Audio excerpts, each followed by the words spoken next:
ദൈവത്തിന് മഹത്വം.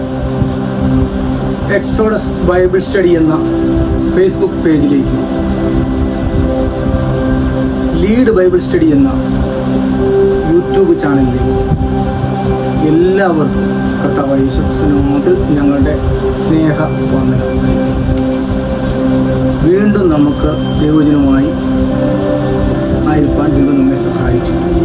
ഇന്ന് നമ്മൾ ചിന്തിക്കാൻ പോകുന്ന വിഷയം കഴിഞ്ഞ ദിവസം ചിന്തിച്ച വിഷയത്തിൻ്റെ ആസ്പദമാക്കി തന്നെയാണ്. നമുക്ക് അതിനാധാരമായിട്ട് ഒരു വാക്യം വായിക്കാം. യോഹന്നാൻ്റെ സുവിശേഷം 20:26. യോഹന്നാൻ്റെ സുവിശേഷം 20:26. 8 ദിവസം കഴിഞ്ഞിട്ട് ശിഷ്യന്മാർ പിന്നെയും അകത്തു കൂടിയിരിക്കുമ്പോൾ തോമസും ഉണ്ടായിരുന്നു. വാതിലടച്ചിരിക്കെ യേശു വന്ന് നടുവിൽ നിന്നുകൊണ്ട് നിങ്ങൾക്ക് സമാധാനമെന്ന് പറഞ്ഞു. അപ്പം യോഹന്നാന്റെ സുവിശേഷം 20:26 വായിച്ചത്, 8 ദിവസം കഴിഞ്ഞ ശേഷം ശിഷ്യന്മാർ പിന്നെയും അകത്ത് കൂടി ഇരിക്കുമ്പോൾ തോമസും ഉണ്ടായിരുന്നു. വാതിൽ അടച്ചിരിക്കെ യേശു വന്ന് നടുവിൽ നിന്നുകൊണ്ട് നിങ്ങൾക്ക് സമാധാനം എന്ന് പറഞ്ഞു. അല്ലേ, ഇത് ഒരു ചിന്തിക്കേണ്ട ഒരു വിഷയമാണ്. കർത്താവ് യേശുക്രിസ്തു ഉയർത്തെഴുന്നേറ്റ് വന്ന ശേഷമുള്ള കൂടിക്കാഴ്ചയില്ല. കൂടിക്കാഴ്ച വന്നപ്പോൾ ഇവരെല്ലാം കൂടിയിരിക്കുമ്പോൾ അവർ നടുവിൽ ലിഫ്റ്റിൽ ഇറങ്ങി വരുന്നവർ വരും. അല്ലേ, നമ്മൾ സാധാരണ ഒരു വീട്ടിലോട്ടോ ഒരു ഭവനത്തിലോട്ടോ ചെല്ലുവാണെങ്കിൽ എവിടെയെങ്കിലും നമ്മൾ ചെന്ന് കഴിഞ്ഞാൽ നമ്മൾ ആദ്യമേ ഫ്രണ്ടിലെ കോളിംഗ് ബെല്ലുണ്ടോ നോക്കും. അല്ലേ, കോളിംഗ് ബെല്ലുണ്ടോ? ഒന്നിലടിക്കും, ഇല്ലെങ്കിൽ ആളെ ആരെങ്കിലും വിളിക്കും. അല്ലേ, ഡോറിന് മുട്ടും, ഏതെങ്കിലും ഒരു പരിപാടി ചെയ്യും. ഇവിടെ ഇതൊന്നും ദൈവം ചെയ്തില്ല. അല്ല, യേശു ചെയ്തില്ല. അല്ലേ, യേശു അതെന്നാ ചെയ്യാൻ? നമുക്ക് സ്വാഭാവികമായിട്ടുള്ളൊരു ചോദ്യമില്ല. എങ്ങനെയാണ് യേശു നടുവിൽ വന്നത്? വഴി നടുവിലായിട്ടാണ്. അന്നേരം നമ്മൾ സാധാരണ രീതിയിൽ പറയുന്ന ഒരു ലിഫ്റ്റിൽ വന്നിറങ്ങുന്ന പോലെ യേശു വന്ന് ഇവരുടെ നടുവിൽ നിന്നു. അല്ലേ, അതന്നെ അങ്ങനെ യേശു വരാൻ എന്നെ കാരണം. യേശു എന്തുകൊണ്ടാണ് ഇവരുടെ നടുവിൽ? ഒന്നീ വഴിയുണ്ട്, ആ വീട്ടിലേക്കുള്ള വാതിലുണ്ട്, ആ വാതിലിലൂടെ വന്നാൽ പോരെ? വാതിൽ തുറന്ന് മുട്ടി വിളിച്ചാൽ പോരെ? ശിഷ്യന്മാരെ തുറക്കത്തില്ലേ? യേശുവിന് അറിയാമല്ലോ അവരവിടെ ഇരിപ്പുണ്ടെന്നുള്ളത്. അല്ലേ, അപ്പം മുട്ടി വിളിച്ചു കഴിഞ്ഞാൽ വാതിൽ 10 ദിവസം ആരും തുറക്കുകയല്ലേ? ഇത് ഈ ഒരു വാതിലും തുറക്കാതെ യേശു എങ്ങനെയാണ് ഈ അകത്ത് വരുന്നത്? അല്ല, നമുക്കെല്ലാം ഉള്ള ഒരു സംശയമല്ലേ? എല്ലാവരും ചോദിക്കുന്ന ഒരു സംശയമാണ്, എങ്ങനെയാണ് യേശു? അപ്പം നമ്മൾ പറയും എല്ലാത്തിനും സർവ്വവ്യാപിയാണ് ദൈവം, അല്ലെ യേശു എന്ന് നമ്മൾ പറയും. എല്ലാത്തിനും സർവ്വവ്യാപിയാണ്, എല്ലായിടത്തും ഉണ്ട്, തൂണിലും തുരുമ്പിലും എല്ലായിടത്തും ആദർശനായി ദൈവമുണ്ട് എല്ലാം പറയുന്നുണ്ട്. ശരിയാണ്, ശരി, സമ്മതിച്ചു. പക്ഷെങ്കിൽ മരിച്ച ശേഷം, ഉയർത്തെഴുന്നേറ്റ ശേഷമാണ് ഇങ്ങനെ വരുന്നത്. അതിനു മുമ്പേ അങ്ങനെ എല്ലാവരും യേശു കൂടെ നടക്കുമല്ലായിരുന്നു, എല്ലാവരും കൂടെ. മരിച്ച ശേഷം എന്താണ് യേശു ഇങ്ങനെ മുറിക്കുള്ളിലേക്ക് ലിഫ്റ്റിൽ ഇറങ്ങി വരുന്ന പോലെ ഇവരുടെ മധ്യത്തിൽ ഇറങ്ങി വരുന്നത്? എന്താ കാരണം? നമ്മൾ ചിന്തിച്ചിട്ടുണ്ടോ? നമ്മൾ എന്തോ അതിലൊരു ചിന്തയല്ലേ? കാരണം എങ്ങനെയാണ് യേശു ഇതിന്റെ നടുവിലേക്ക് വരുന്നത്, ഈ ശിഷ്യന്മാരുടെ നടുവിലേക്ക് വരുന്നത്? അതൊരു ചിന്ത നമ്മൾ പലപ്പോഴായിട്ടും ചോദിച്ചിട്ടുണ്ട്. യേശുവിന് വെളിയിൽ കൂടെ വന്നു വെച്ചാൽ വാതിലെ മുട്ടിയാൽ പോരെ? അല്ലെ, കോളിംഗ് ബെല്ലുണ്ട്, അന്ന് കോളിംഗ് ബെല്ലുണ്ടോ ഇല്ലെന്നറിയാം, എന്തായാലും കോളിംഗ് ബെല്ലെ അടിച്ചാൽ പോരെ? ഇതൊന്നും ചെയ്യാതെ യേശു അവരുടെ നടുവിലേക്ക് ഇറങ്ങി വരിക. അല്ലേ, അപ്പം നമുക്ക് അതിനകത്ത് ചിന്ത, നമുക്ക് യേശുവിനോട് ചോദിക്കാം, അതന്നെ അങ്ങനെ വരുന്നത്? അല്ലേ, യേശുവിനോട് ചോദിക്കണ്ട, ഇതന്നെ ഇങ്ങനെ വരുന്നത്? യേശുവിന് നടന്നു വന്നാൽ പോരെ? അല്ലെ, കോളിംഗ് ബെല്ല് അടിച്ചു വന്നാൽ പോരെ? അല്ലെ, മുട്ടി വിളിച്ചാൽ പോരെ? അല്ലെ, പത്രോസിന്ന് വിളിച്ചാൽ പോരെ? അല്ലെ, ആ പേരല്ല വിളിച്ചാൽ പോരെ? യേശു വന്നിട്ടുണ്ട്, ഞാൻ വന്നിട്ടുണ്ട്, വാതിൽ തുറക്കെന്ന് പറഞ്ഞാൽ പോരെ? എന്താണ് ഇതിനകത്തൊരു അർത്ഥം ഇരിക്കുന്നത്? അപ്പൊ യേശുവിനോട് നമുക്ക് ചോദിക്കാം, എന്താ ഇങ്ങനെ വരുന്നതിന്റെ കാരണം? ഇങ്ങനെ എന്തായാലും അകത്ത് വരണം, യേശുവിനകത്ത് വരണം, ശിഷ്യന്മാരെ കാണണം, എല്ലാം ചെയ്യണം. പക്ഷെ എന്താണ് ഇവരകത്ത് വരെ യേശു എങ്ങനെയാണ് ഈ അകത്ത് മുട്ടാതെ വിളിക്കാതെ എന്താണ് ഈ അകത്ത് വരാനുള്ള കാരണം? അല്ലേ, നമ്മളത് ചിന്തിക്കാം. യേശുവിനോട് നമുക്ക് ചോദിക്കാം, അതന്നെ എന്താ യേശു ഇങ്ങനെ അകത്ത് വരുന്നതിന്റെ കാരണം? അപ്പൊ നമുക്ക് അതിനെക്കുറിച്ച് പഴയ നിയമത്തിലോട്ട് യേശു പറഞ്ഞു. പഴയ നിയമത്തിലോട്ട് പോകാം. ഉൽപ്പത്തി പുസ്തകം 4-ാം അധ്യായം 4:4 വായിച്ചു. ഉൽപ്പത്തി പുസ്തകം 4:4.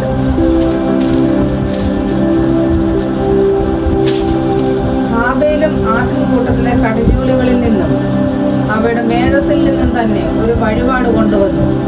യഹോവ ഹാബേലിലും അവന്റെ വഴിപാടിലും പ്രസാദിച്ചു, കൈനിയിലും അവന്റെ വഴിപാടിലും പ്രസാദിച്ചില്ല. അതിന്റെ 8 കൂടെ വായിച്ചു. എന്നാറെ കയീൻ തന്റെ അനുജനായ ഹാബേലിനോട് നാം വയലിലേക്ക് പോക എന്ന് പറഞ്ഞു. അവർ വയലിലിരിക്കുമ്പോൾ കയീൻ തന്റെ അനുജനായ ഹാബേലിനോട് കയർത്ത് അവനെ കൊന്നു. പിന്നെ യഹോവ കയീനോട്, നിന്റെ അനുജനായ ഹാബേൽ എവിടെ എന്ന് ചോദിച്ചതിന്, ഞാൻ അറിയുന്നില്ല, ഞാൻ എന്റെ യജമാനൻ അനുജന്റെ കാവൽക്കാരനോ എന്ന് പറഞ്ഞു. അപ്പോ ഇവിടെ നമുക്ക് എല്ലാവർക്കും സുപരിചിതമായ വാക്യം അല്ലേ? കയീനും ഹാബേലും അല്ലേ? ആദാമിന്റെ ഹവ്വായുടെ പുത്രന്മാര് ചേട്ടനും അനിയനും യാഗം കഴിക്കാൻ പോകുന്ന പശ്ചാത്തലങ്ങളിൽ അല്ലേ? നമ്മൾ സാധാരണ അതെല്ലാം ചിന്തിച്ച വാക്യങ്ങൾ. അപ്പം ഈ കയീന് കൃഷി സാധനങ്ങൾ, അവൻ കൃഷി ചെയ്യുന്നു, കൃഷി സാധനങ്ങളാണ് യാഗം കഴിച്ചത്, ദൈവത്തിന് വേണ്ടി യാഗം കഴിച്ചത്. എന്നാൽ ഹാബേല് രക്തച്ചൊരിച്ചിലുള്ള ഒരു യാഗം കഴിച്ചെന്ന് പറഞ്ഞാൽ ആട്ടിൻകുട്ടിയെ അതിനകത്ത് ഏറ്റവും നല്ലൊരു ആടിനെ, മേസുകൊണ്ട് എല്ലാം കൊണ്ടും നല്ലൊരു ആടിനെ യാഗം കഴിച്ചു. അപ്പം ഈ യാഗം കഴിക്കാൻ ഈ വീട്ടില് ആദാമും ഹവ്വയും ഈ ഹാബേലിനോടും കയീനോടും പറഞ്ഞിട്ടുണ്ട്. എന്ന് പറഞ്ഞാൽ അവർ കൂടിയിരിക്കുമ്പോൾ, ഒന്നിച്ചിരിക്കുമ്പോൾ, ഭക്ഷണം കഴിക്കുമ്പോഴായാലും എപ്പോഴാലും പറഞ്ഞിട്ടുണ്ട്, പണ്ട് ഞങ്ങൾക്ക് ഒന്നും വേണ്ടായിരുന്നു, ഉടുപ്പൊന്നും വേണ്ടായിരുന്നു അല്ലേ? ഞങ്ങൾ സുഖമായിട്ട് ജീവിക്കുമായിരുന്നു. ജീവിച്ചപ്പോൾ ഞങ്ങൾക്ക് ദൈവം ഒരു തോൽ കൊണ്ടുള്ള ഒരു ഉടുപ്പുണ്ടാക്കി, തോൽ കൊണ്ടുള്ള ഉടുപ്പുണ്ടാക്കി ഞങ്ങളെ ധരിപ്പിച്ചു വെച്ചു അല്ലേ? ഈ പശ്ചാത്തലം, അതിന് മുമ്പുള്ള പശ്ചാത്തലങ്ങൾ കംപ്ലീറ്റ് ഈ മക്കളോട് ഇവർ ഷെയർ ചെയ്യുമായിരുന്നു അല്ലേ? ഷെയർ ചെയ്യാതെ ഈ ഹാബേൽ എങ്ങനെയാണ് യാഗം കഴിക്കുന്നത്? യാഗം കഴിക്കണമെന്ന്, ഈ ഹാബേൽ യാഗം കഴിക്കണമെന്നുണ്ടെങ്കിൽ എൻ്റെ മാതാപിതാക്കള് നഗ്നരായിരിക്കുന്നതുകൊണ്ട് അവർ നാണം മറയ്ക്കാനായിട്ട് യഹോവയായ ദൈവം തോൽ കൊണ്ടുള്ള ഉടുപ്പുണ്ടാക്കി കൊടുത്തു എന്നല്ലേ? അപ്പം തീർച്ചയായിട്ടും കയീനോടും ഹാബേലിനോടും മാതാപിതാക്കൾ പറഞ്ഞിട്ടുണ്ട് അല്ലേ? പറയാതെ ഒരിക്കലും അവര് ചെയ്യുകയില്ല. ഈ കയീനോടും പറഞ്ഞിട്ടുണ്ട്, രണ്ടുപേരും കൂടിയിരിക്കുമ്പോൾ, ഭക്ഷണം കഴിക്കുമ്പോൾ അങ്ങനെ കൂടിയിരിക്കുമ്പോൾ മാതാപിതാക്കൾ കറക്റ്റായിട്ട് കാര്യങ്ങൾ പറഞ്ഞിട്ടുണ്ട്. അപ്പോൾ ഗ്രഹിച്ചെടുത്തത് ഹാബേൽ എടുത്തു. ഹാബേൽ അതുകൊണ്ട് അവൻ ആട്ടിടനായിരുന്നു. അവൻ അവന്റെ ആടിനെ, നല്ല മേധസ്സുള്ള ഒരു ആടിനെ, നല്ല നന്മയുള്ള ഒരു ആടിനെ എടുത്ത് യാഗം കഴിച്ച് അവൻ സ്വയമായിട്ട് യാഗം കഴിച്ചവൻ അവന് അവന്റെ പാപത്തിന്റെ നഗ്നത മറച്ചു അല്ലേ? ആദാമിന്റെ ഹവ്വയുടെ പാപത്തിന്റെ നഗ്നത ദൈവമാണ് മറച്ചു കൊടുത്തത് അല്ലേ? കയീന് നഗ്നത മറയ്ക്കാനായിട്ട് ഒന്നും കിട്ടിയില്ല, നഗ്നത മറച്ചില്ല, നഗ്നത പോലെ തന്നെ നിന്നു. എന്ന് പറഞ്ഞാൽ പാപത്തിൽ തന്നെ അവൻ ജീവിച്ചു. ഹാബേൽ എന്ത് ചെയ്തു? പാപത്തിന്റെ പരിഹാരത്തിനായി ഒരു യാഗം കഴിച്ചു വെച്ച് അവൻ തോലുകൊണ്ട് അവന്റെ ശരീരം ഉടുത്തു. പറഞ്ഞ മനസ്സിലായില്ലേ? അവൻ ശരീരം ഉടുത്തു എന്ന് പറഞ്ഞു കഴിഞ്ഞാൽ പാപത്തിൽ വീണ മനുഷ്യൻ അവൻ ഒരു യാഗമായി അർപ്പിക്കപ്പെട്ട വസ്തുവിന്റെ തോല് ഉടുത്തു കഴിഞ്ഞപ്പോൾ അവൻ പാപത്തിന് പരിഹാരമായേ. കറക്റ്റായിട്ട് പാപത്തിന് പരിഹാരം വരുത്തുന്നതുകൊണ്ടല്ലേ ഈ തോല് കൊണ്ട് ദൈവം ആദാമിനെ ഹവ്വായ്ക്ക് ഉടുപ്പിച്ചത്. ഇതേ സംഭവം തന്നെയല്ലേ ഹാബേലും ചെയ്തത്. ഹാബേല് സ്വയമായിട്ട് നല്ലെടുത്ത് ദൈവത്തിന് വേണ്ടി യാഗം കഴിച്ചു. യാഗം കഴിച്ചിട്ട് അതിന്റെ ആ തൊലിയെടുത്ത് ചുറ്റി അവന് സ്വയമായിട്ട് യാഗം കഴിച്ച് അതിന്റെ തൊലിയെടുത്ത് ഉടുപ്പാക്കി. എന്ന് പറഞ്ഞാൽ പാപത്തിൽ നിന്നുള്ളൊരു മോചനം അവൻ സ്വയമായിട്ട് നേടിയെടുത്തു അല്ലെ? ഈ സംഭവം തന്നെയാണ്. അത് കഴിഞ്ഞിട്ട് എന്തോ ചെയ്തു? യഹോവയായ ദൈവം കയീന്റെ യാഗത്തിൽ പ്രസാദിച്ചില്ല, ഹാബേലിന്റെ യാഗത്തിൽ പ്രസാദിച്ചു. ഇത് കയീന് ഭയങ്കര ദേഷ്യമുണ്ടായി അല്ലേ? കയീന് ഭയങ്കര ദേഷ്യമുണ്ടായി. അപ്പം കയീൻ എന്തോ ചെയ്തേ? ഹാബേലിന് പറഞ്ഞു, വാ നമുക്ക് വയലിലേക്ക് പോവാം അല്ലേ? വയലിലേക്ക് പോയി അവർ രണ്ടുപേരും അവിടെ ഇരുന്ന് വയലിൽ ചെന്ന് കഴിഞ്ഞിട്ട് തർക്കിച്ച് വഴക്കുണ്ടാക്കി അനുജനെ കൊന്നുകളഞ്ഞു അല്ലെ? ഒന്നാമത് കൊന്നുകളഞ്ഞു. ഇവനെ രഹസ്യമായി വിളിച്ചോണ്ട് പോയി. മാതാപിതാക്കൾ അറിഞ്ഞില്ല, ആരും അറിഞ്ഞില്ല. രഹസ്യമായി വിളിച്ചുകൊണ്ടുപോയി കൊന്നുകളഞ്ഞു അല്ലേ? അപ്പൊ അത് ചിന്തിക്കാം, രഹസ്യമായി അവനെ വിളിച്ചുകൊണ്ട് കൊണ്ടുപോയി കൊന്നുകളഞ്ഞു, ആരും അറിഞ്ഞില്ല. പക്ഷെങ്കിൽ ദൈവം അറിഞ്ഞു അല്ലേ? ദൈവം കയീനോട് ചോദിച്ചു, നിന്റെ അനുജൻ എവിടെ? അപ്പൊ ഞാൻ എന്നാ അവന്റെ കാവൽക്കാരനാണോന്ന് കയീൻ തിരിച്ചു ചോദിച്ചു. കയീന് പാപത്തിൽ തന്നെ ജീവിച്ചതാണ്. പാപത്തിന് അവനൊരു പരിഹാരവും വരുത്തിയില്ല. പാപത്തിൽ തന്നെ ജീവിച്ചു, പാപത്തിനായിട്ട് ഒരു പരിഹാരം വരുത്തില്ല. എന്ന് പറഞ്ഞാൽ തോൽ കൊണ്ടുള്ള ഉടുപ്പ് മാതാപിതാക്കൾ ധരിച്ച സ്ഥാനത്ത് ഈ കയീൻ തോൽ കൊണ്ടുള്ള ഉടുപ്പ് ഉടുത്തില്ല. എന്ന് പറഞ്ഞാൽ പാപത്തിന് പരിഹാരം അവൻ വരുത്തിയില്ല. ഒരു കാരണവശാലും പാപത്തിന് പരിഹാരം വരുത്താഞ്ഞുകൊണ്ട്, ഈ പാപത്തിന്റെ പരിഹാരം വരുത്താഞ്ഞുകൊണ്ട് ഇവന്റെ എപ്പോഴും ഉള്ളിൽ കൊലപാതകമുണ്ട്. കൊലപാതകം എന്ന് പറയുന്ന സംഭവമുണ്ട്. ഇവൻ അതുകൊണ്ടാണ് കയീൻ ഹാബേലിനെ കൊന്നത്. അപ്പം കൊന്നു കഴിഞ്ഞിട്ട് ദൈവം ചോദിക്കുന്നു കയീനെ, ഹാബേലെവിടെ? അവൻ്റെ രക്തം ഭൂമിയിൽ നിന്ന് എന്നോട് നിലവിളിക്കുന്നു, എന്നോട് ചോദിക്കുന്നു, ഇതെല്ലാം പറഞ്ഞു. അപ്പം നമുക്ക് ഇതുമായിട്ട് തന്നെ ബന്ധമിരിക്കുന്നു ദൈവത്തിന്. അപ്പം യേശു ക്രിസ്തു ഇതിനു മുമ്പേ ഈ ദൈവം ഇവർക്കെല്ലാം ഉടുപ്പുണ്ടാക്കി കൊടുത്തു കഴിഞ്ഞാൽ പിന്നെ എല്ലാവരോടും സംസാരിക്കുക മാത്രമല്ല ചെയ്യുന്നത്, പ്രത്യക്ഷപ്പെട്ടിട്ടില്ല അല്ലേ? പകൽ മേഘ സംഭവമായിട്ടും മുൾപ്പടപ്പിലും എല്ലാത്തിനും അവർക്ക് അവരെ പ്രത്യക്ഷപ്പെട്ടതേ ഉള്ളൂ അല്ലേ? ഇതേ സംഭവം തന്നെയാണ് പുതിയ നിയമത്തിൽ കർത്താവ് യേശു ക്രിസ്തു മരിച്ചു കഴിഞ്ഞ് ഉയർത്തെഴുന്നേറ്റ് കഴിഞ്ഞ് ഇവരുടെ മുന്നിൽ പ്രത്യക്ഷപ്പെടുന്നത് അന്നേരം ശരീരം കാണാമെന്നുള്ളത് ഇവൻ മനുഷ്യനായിരുന്നു അല്ലേ? ദൈവപുത്രനാഥ് ആരും അംഗീകരിച്ചില്ല. ഓക്കെ, എന്തുകൊണ്ടാണ് ഈ നടുവിലിറങ്ങി വരുന്നത്? വാതിലൊന്നും തുറക്കാതെ നടുവിലിറങ്ങി വരുന്നത്. അപ്പോൾ നമ്മൾ പുതിയ നിയമത്തിലേക്ക് വരുമ്പോൾ ഇവന് കർത്താവ് യേശു ക്രിസ്തു മരിച്ച് അടക്കപ്പെട്ട ഉയർത്തെഴുന്നേറ്റ വ്യക്തിയല്ലേ? അപ്പോൾ അവൻ ഒരു റോഡിൽ കൂടെയോ അല്ലെങ്കിൽ ആ തെരുവിലൂടെയോ അല്ലെങ്കിൽ അവൻ സഞ്ചരിച്ച പാതയിൽ കൂടെയോ നടന്നു വരുമ്പോൾ അവിടെ ഉള്ളവരാദ്യം ചിന്തിക്കും, എടാ ഞങ്ങൾ ഇവനെ എന്ത് ചെയ്തതാണ്? കൊന്നതാണ്. കാൽവരി കുലമരത്തിൽ അവനെ ക്രൂശിച്ചതാ. അതിനെ ക്രൂശിച്ച മാത്രമല്ല, അവനെ അവിടെ വെച്ച് കൊന്നു അല്ലെ? യേശുവിനെ കൊന്നു മാത്രമല്ല, പിന്നെന്തോ ചെയ്തു? അവനെ അടക്കം ചെയ്ത് കഴിഞ്ഞിട്ട് ഞങ്ങൾ വിട്ടില്ല. അവനെ കൊന്നു, കാൽവരി ക്രൂശിൽ മരത്തേല് തൂക്കിക്കൊന്നു, കൈകൾ ആണയടിച്ച് അവനെ കൊന്നു കളഞ്ഞു. അതുകൂടാതെ അടക്കം ചെയ്തു അല്ലെ? കല്ലറയിൽ അടക്കം ചെയ്തു. അതുകൂടാതെ അവന്റെ കല്ലറയിൽ വലിയൊരു കല്ലും എടുത്ത് വെച്ചു അല്ലെ? മുദ്രയും വെച്ചു. അത് കഴിഞ്ഞിട്ട് 2 ഭടന്മാരെ അവിടെ നിർത്തി. വെറുതെ അല്ല, ഇവൻ പറഞ്ഞിട്ടുണ്ട് അല്ലെ ഉയർത്തെഴുന്നേൽക്കുന്നു. അപ്പൊ ഇത്രയും സംഭവങ്ങൾ കൂടെ ചെയ്തിട്ടുണ്ട്. ഇത്രയും സംഭവം ചെയ്തും വെച്ചാണ് ഇരിക്കുന്നത്. അതായത് അന്നത്തെ ഗവൺമെന്റ് ഇത്രയും സംവിധാനം ഇവനെതിരെ ചെയ്തു വെച്ചിരിക്കുന്നു. ഒന്ന് സീലും വെച്ചു. ഒന്ന് അവനെ ചെയ്തത്, യേശുവിനെ ചെയ്തത് എന്ത് ചെയ്തു? അവനെ ക്രൂശിച്ചു അല്ലേ? ക്രൂശേഷം മരിച്ചു, അവനെ അടക്കം ചെയ്തു. അത് കഴിഞ്ഞ് വലിയൊരു കല്ലുരുട്ടി അവിടെ വെച്ചു, സീലും വെച്ചു, കാവൽക്കാരെ അല്ലെ? ഇത്രയും സംഭവങ്ങൾ ചെയ്തു. ഇവൻ ഒരിക്കലും എഴുന്നേറ്റ് വരില്ല. അപ്പോൾ ഇവന് 3-ാം നാൾ യേശു ക്രിസ്തു ഉയർത്തെഴുന്നേറ്റു അല്ലെ? ഉയർത്തെഴുന്നേറ്റ് വന്നിട്ട് അടുത്ത ദിവസം ശിഷ്യന്മാർക്ക് പ്രത്യക്ഷപ്പെടുവാണെങ്കിൽ, നടന്നു വരികയാണെങ്കിൽ, അഥവാ അവൻ അവിടെ ഇവിടെ എല്ലാം പരശുശ്രൂഷ ചെയ്തതല്ലേ അല്ലെ? അത്ഭുതങ്ങൾ ചെയ്തതല്ലേ? അടയാളങ്ങൾ ചെയ്തതല്ലേ? കുഷ്ഠരോഗിയെ സൗഖ്യമാക്കിയതല്ലേ? കണ്ണു കാണാത്തവനെ കണ്ണ് കാഴ്ച കൊടുത്തതല്ലേ? മരിച്ചവനെ ഉയർപ്പിച്ചതല്ലേ? ഇതെല്ലാം ജനങ്ങൾക്കറിയാം ഇവൻ ഇന്ന കാര്യങ്ങൾ ചെയ്തതാണ്.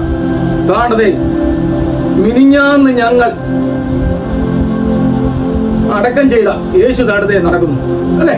ജനം പറ, താണ്ട യേശു പോകുന്നു, ഒന്നും അറിയണ്ട, അവനെ തട്ടിയേക്കാൻ, യേശുവിനെ കൊന്നേക്കാൻ പറയും.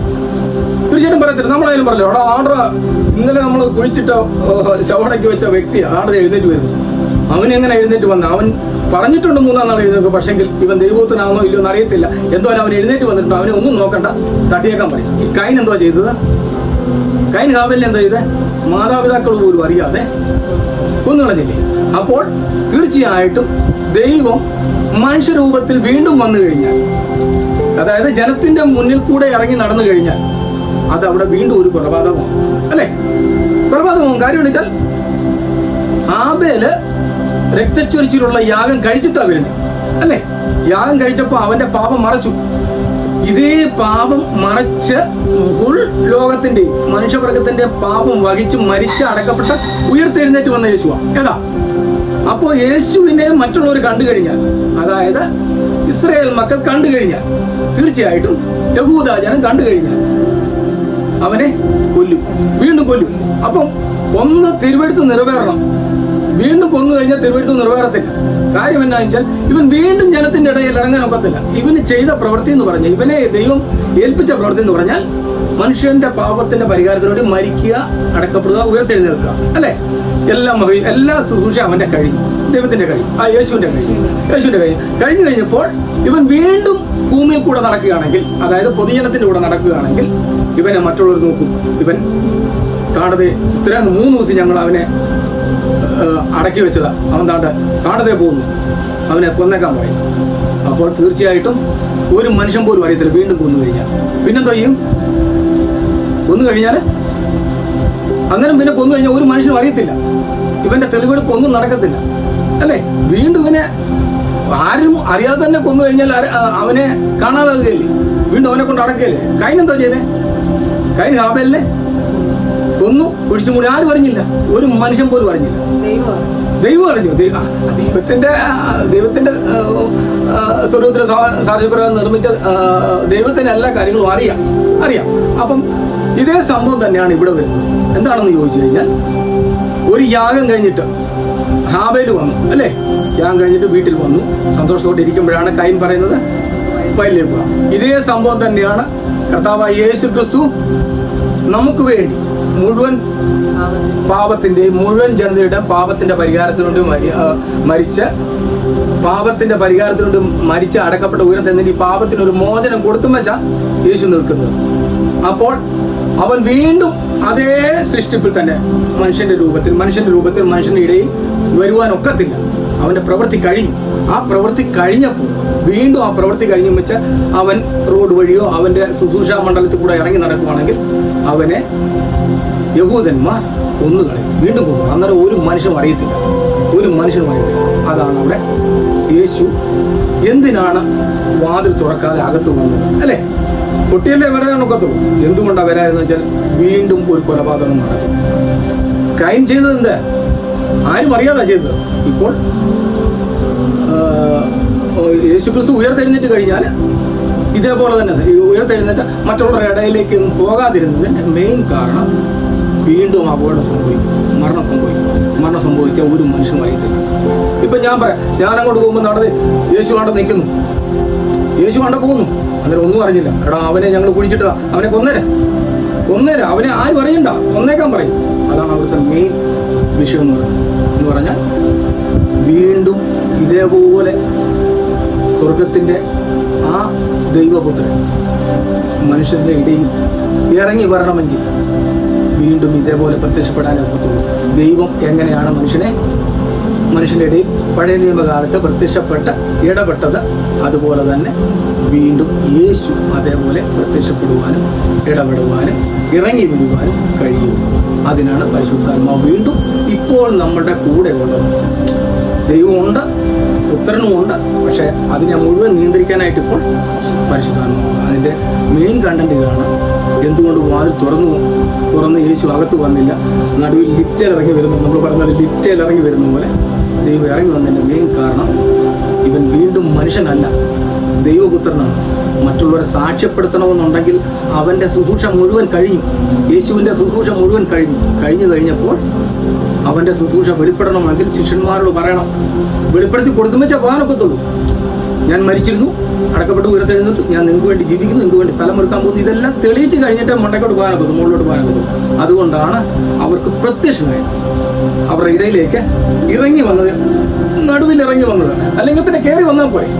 എന്തുകൊണ്ടാണ് ഇറങ്ങി വന്നു വെച്ചാൽ മറ്റു ജനങ്ങൾ കണ്ടു കഴിഞ്ഞാൽ, അഥവാ യഹൂദ ജനം അല്ലേ, കണ്ടു കഴിഞ്ഞാൽ, റോമൻ പട്ടാളത്തിന്റെ ഏതെങ്കിലും ഒരു സൈന്യത്തിന്റെ ഒരുത്തം കണ്ടു കഴിഞ്ഞാൽ ഇവനെ അടക്കം ചെയ്തതാ, കണ്ടത് അവൻ എഴുന്നേറ്റ് വന്നിരിക്കുന്നു, അവനെ വീണ്ടും തട്ടിയേക്കാൻ പറയും, ഒന്നും നോക്കത്തില്ല. അതാണ് അന്നത്തെ ഒരു കണ്ടീഷൻ. അതാണ് ഹാബേൽ കൈനും ആയിട്ടുള്ളൊരു വ്യത്യാസം എന്ന് പറഞ്ഞാൽ, ഹാബേൽ ദൈവത്തെ പ്രസാദിപ്പിച്ചെന്ന് പറഞ്ഞാൽ അവന്റെ മാതാപിതാക്കൾ ചെയ്യുന്നത് അവൻ കണ്ടു.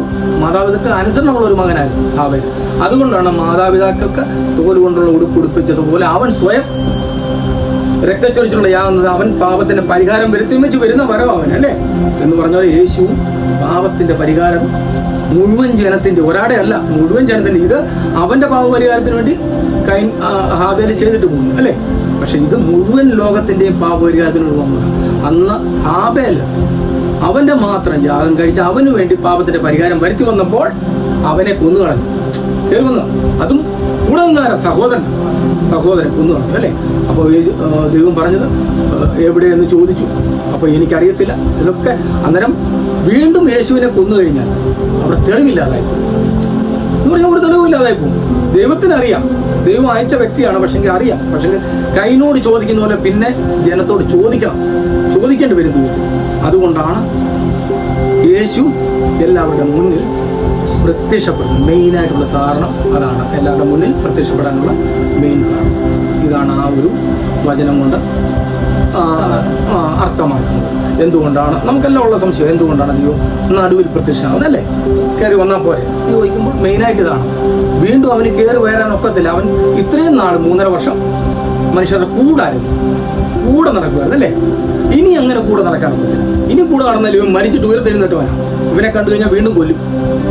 ആർക്കും അറിയത്തില്ല ദൈവപുത്രനാന്ന്, ഒരു മനുഷ്യനും അറിയത്തില്ല. ദൈവപുത്രനാന്ന് തെളിയിക്കണം. ഇനി തെളിയിക്കണ്ടായി, തെളിയിക്കുന്ന സംഭവം കിടക്കുന്നേ ഉള്ളൂ. അപ്പോൾ തെളിയിക്കണമെന്നുണ്ടെങ്കിൽ ഈ ഒരു സംഭവത്തിൽ കൂടെ മാത്രമേ തെളിയിക്കാൻ ഒക്കത്തുള്ളൂ. അതുകൊണ്ടാണ് പത്രോസിൻ്റെയും യോഹന്നാൻ്റെയും ഒക്കെ അടുക്കലോട്ട് യേശു ഇറങ്ങി വന്നു. ഇന്നത്തെ നമ്മുടെ വിഷയം ഇതായിരുന്നു. കർത്താവായ യേശു ക്രിസ്തു ഭൂമിയിലേക്ക് വന്നു, മരിച്ചു, അടക്കപ്പെട്ടു, ഉയർത്തെഴുന്നേറ്റു, വീണ്ടും അവർക്ക് പ്രത്യക്ഷനായി. എങ്ങനെയാണ് പ്രത്യക്ഷനാണ്, അവരുടെ നടുവിൽ എങ്ങനെയാണ് ഇറങ്ങി വന്നത് എന്നുള്ള ചെറിയ ചിന്തയാണ് നമ്മൾ പങ്കുവച്ചത്. വീണ്ടും ദൈവം നമ്മളെ സഹായിക്കട്ടെ. അടുത്ത ദിവസങ്ങളിൽ വീണ്ടും നമുക്ക് ദൈവജനത്തിന് മുമ്പിലായിരിക്കാം. നമ്മുടെ വിഷയം മരിച്ചു കഴിഞ്ഞാൽ വീണ്ടും ഇതേ ശരീരത്തിൽ ജീവിക്കുമെന്നുള്ള വിഷയവുമായി എല്ലാവരുടെ മുന്നിലേക്ക് വരികയാണ്. ദൈവം നമ്മളെ എല്ലാവരെയും സഹായിക്കട്ടെ. ആമേൻ.